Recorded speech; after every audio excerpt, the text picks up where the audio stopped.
don't overestimate yourself, but don't underestimate who you could be.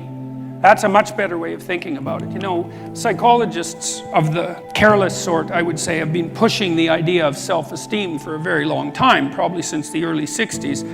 You should be content with yourself the way you are. It's like, no, you shouldn't. Seriously, like, you're nowhere near what you could be. You're not even close. Right, and so that's a way more optimistic message. Like, it's, you ain't seen nothing yet. That's the right message. And so I would say, don't overestimate yourself now, but don't underestimate your future self. And you have so much influence as an individual if you get your act together that you can't believe it. There isn't anything that has more influence than that. You have all the power that there is right where you are to put things right around you. You start now, you develop a noble vision, right, of who you could be. You start to put that into practice, develop some discipline, familiarize yourself with the great works of the past. Learn to read, learn to write, learn to speak, learn to think. Man, you'll be deadly. What you could bring to the table that hasn't been brought to the table for years is an emphasis on individual responsibility. And the right way to do that, as far as I'm concerned, is to start with yourselves, is develop a vision for your life. You start to think about, if you could be who you could be, what would that look like? That's the beginning of a mature philosophy of being. If you could be the person that you would admire, who would that person be? How would you configure yourself? How would you configure your career, your education, your family, the use of time outside of work? If you wanted to be the noblest person that you could be, who was adopting the maximal amount of responsibility, how would that look? Then you need a strategy to put that into place.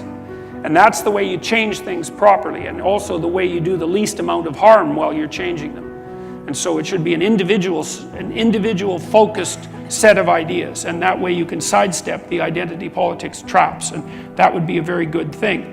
And I think a modern conservatism, which isn't really all that distinguishable from a classical liberalism as it turns out, is to put tremendous stress on the responsibility of the individual.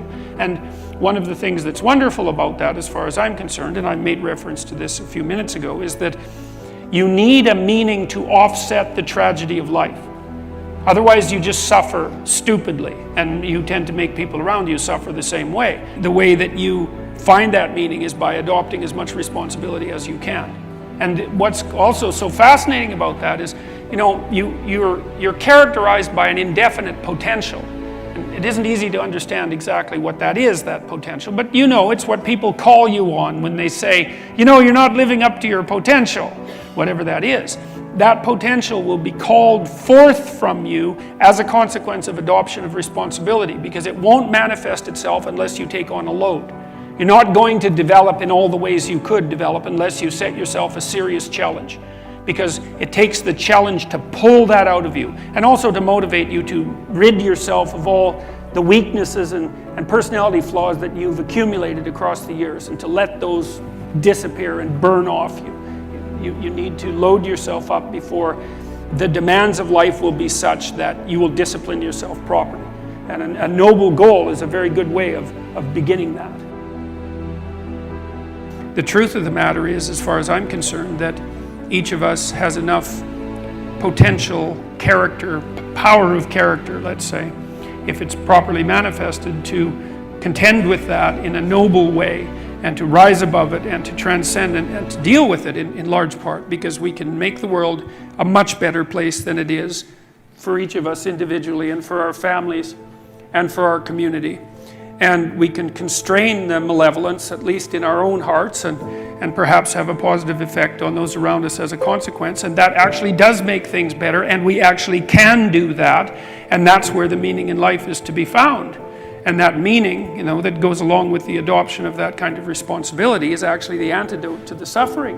You know that perfectly well, because all of you need a reason to get out of bed in the morning, especially on a rough morning, you know, when things aren't going so well in your life. And there will be plenty of times when things aren't going so well in your life. And you still need a reason to get up and get moving and get out there. And if you have adopted the responsibility at an individual level to make things better, given how bad they are, if you've adopted the responsibility to make things better, then you have a reason to get up. And so one of the things that I've been stressing to people is that there's very little difference between the meaning in life that gives you fulfillment and that engages you in existence and the willingness to shoulder as much individual responsibility as you can possibly handle. Those are the same things. And that's a really useful thing to know. And you kind of know this, right? Everybody knows this because, first of all, if you're not living up to your responsibilities, even to take care of yourself, the probability that you're going to be ashamed of that at some level is extraordinarily high. And so your own soul tells you that you're in error, so to speak.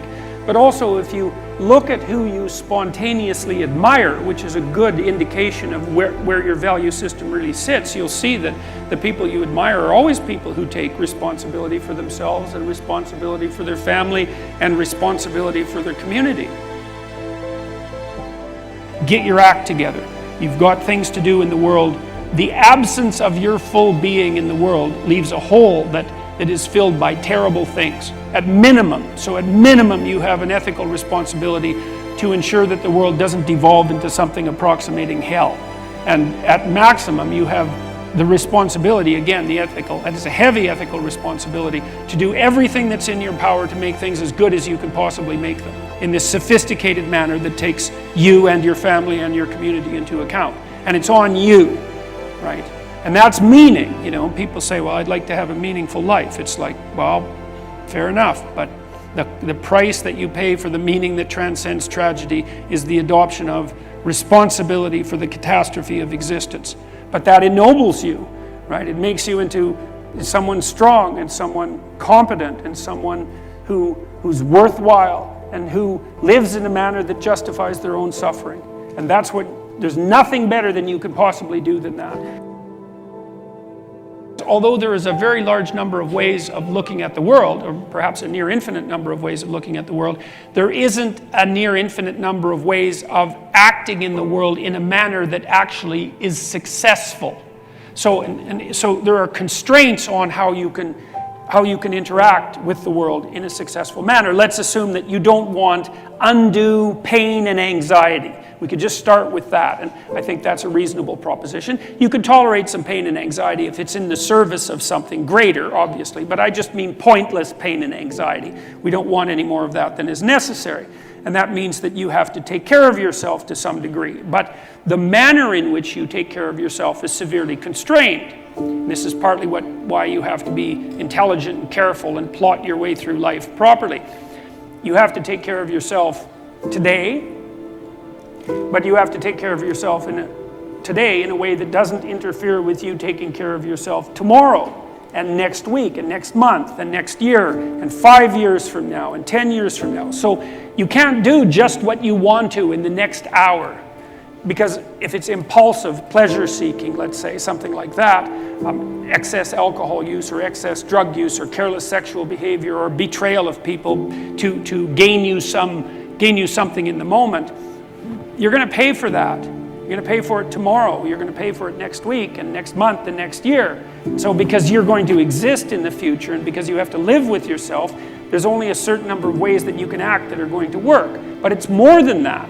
It's not just that you're responsible to your future self or the set of all your future selves. It's that you also have to act in a way that works for your family. Because otherwise your family is going to disintegrate and break down and cause you and them all sorts of misery and grief. And not just your family now, but also your family into the future. And then not just your family either, but also your community. And so you have to set your aspirations so that they serve you in the broadest sense over a long period of time. And they also serve your family and they also serve your community. And that's a very tight set of constraints. And I think that the best solution to that set of constraints from a philosophical perspective, or maybe even a theological perspective, is to view the world as a place not of groups, but of individuals, of sovereign individuals who are responsible for their destinies, responsible for their families and for their communities. You learn to use minimal necessary force. It's like you don't defend yourself any more than you have to. Like, be careful. Don't push any harder than you need to, because all you do is you generate a counterforce by pushing harder than you need to, and then you're in conflict. And you think, well, I like a little conflict. It's like, look, fair enough, a little conflict, man, no problem. It keeps your life kind of interesting, and maybe that's on the problem-solving edge. But a little conflict can become a lot of conflict very, very rapidly, and if you have any sense at all, that's not what you want. You know, especially if you have other things that are better to do, and you should have other things that are better to do.